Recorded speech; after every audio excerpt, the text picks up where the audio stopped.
line मारून राहिली का त्याच्यावर हे दामिने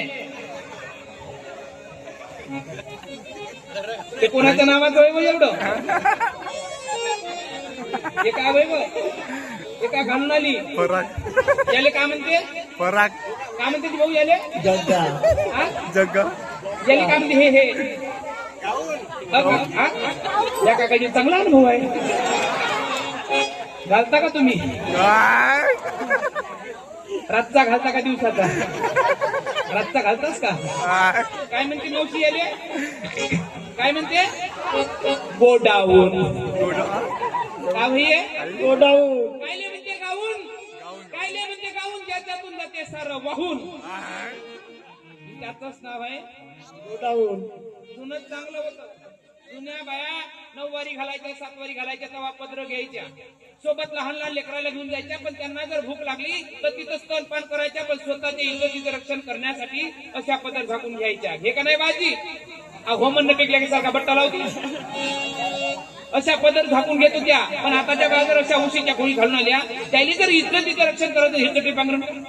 म्हणून पदर घेतला पाहिजे तुम्ही नका घरी पत्र घेऊन पण जेव्हा भागवताला कीर्तनाला भारवला जाता तेव्हा बाहेर खेळला जातात तेव्हा महिला मंडळीने वर्ष पदर घेतला पाहिजे कारण की त्या मुसलमानाच्या स्त्रिया बघा मुलगी 16 वर्षाची असो की 70 वर्षाची म्हातारी असो त्यांना जर बाहेर खेळला जायचं असं ना त्या बिना बुरख्याच्या जात नाही कारण की ते आपल्या धर्माचं पालन करता नाही बाप पण आपण फॅशनच्या मागे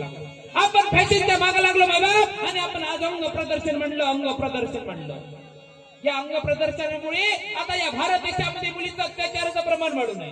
त्याच्यात बाकी धर्माच्या कोणत्याच मुली नाही फक्त हिंदू धर्माच्या मुली आहे कारण की हिंदू धर्माच्या मुलींचे कपडे इतकुले स्टाप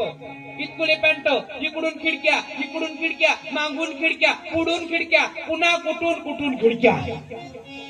ही आपली संस्कृती नाही म्हणून आपल्या मुलींना सांगा की शरीर दाखवणे आपली संस्कृती नाही तर शरीर झाकणे आपली संस्कृती आहे शरीर झाकणे आपली संस्कृती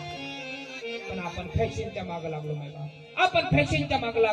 आपण डोक्यावर शेव घेत नाही बाप आपण डोक्यावर पदर घेत नाही म्हणून म्हणावं लागलं जिच्या डोक्यावर नाही शेव तिले नवऱ्याचं नाही देव तिले नवऱ्याचं नाही देव तिले नवऱ्याचं नाही देव तिले नवऱ्याचं नाही देव नवऱ्याचं नाही देव बोले बाबा तिले नवऱ्याचं नाही देव तिले नवऱ्याचं नाही देव बोले बाबा तिले नवऱ्याचं नाही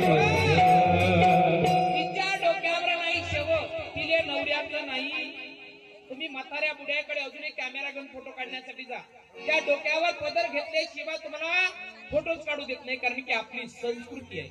पहिल्या बाया डोक्यावर पदर घेत होत्या नवऱ्याच्या समोर कधीच जात नव्हते आताच्या बाया डोक्यावर शेव घेत नाही नवऱ्याच्या समोर गेल्याशिवाय राहा